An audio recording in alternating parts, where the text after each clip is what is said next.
Hi folks, Cliff coming to you from our home here in Cutton. You can tell it's holiday season.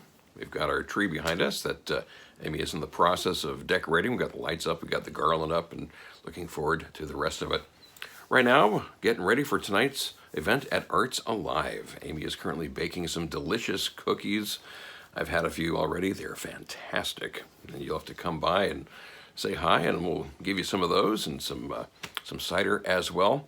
We'll be meeting up at Eureka Fabrics, and hopefully you can stop on by. I'll give you one of these fancy new flyers and maybe hook you up with a lawn sign as well to take with you. So one of the reasons that I want to get together with you is to find out what's on your mind. What do you want in your next First District Supervisor?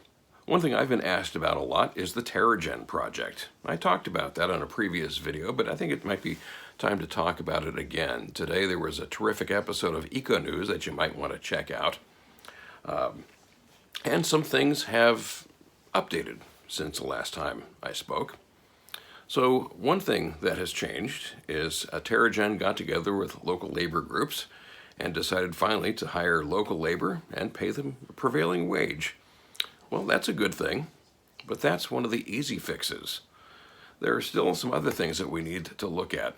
Before I go any further, I want to once again say that I am absolutely for green energy. We need to get off of fossil fuels. We need renewable green energy to power our needs from now and into the future. But not all green energy projects are the same. As I said before, this project has several strikes going against it. First, you've got the Department of Fish and Wildlife. They have a guideline of best practices on a scale of 1 to 4. To simplify it, 1 being, this is a fantastic place to do it, 4 being, don't do it under any circumstances. They rated this as a 4. That's as bad as it gets. The next big problem is this project is being proposed to be built on sacred Wiyot land. Now, this whole area, of course, is Wiyot land, but there are certain areas that are sacred. Those ridgetops are considered sacred Wiyot land. The Wiyot tribe is adamant. That should be reason enough to think twice about it. And what if this project does go through? There has been overwhelming opposition to it. So this sets up the county for potential lawsuits down the road, and that's the last thing we need. I haven't even talked about the massive grading that's going to need to be done and the potential for silting of our rivers, the impact it'll have on birds and bats, the concrete pads that will be there for almost an eternity. As it is right now, Humboldt County sequesters more carbon than we produce. That doesn't mean, though, we should turn a blind eye to doing our part, and I think we should.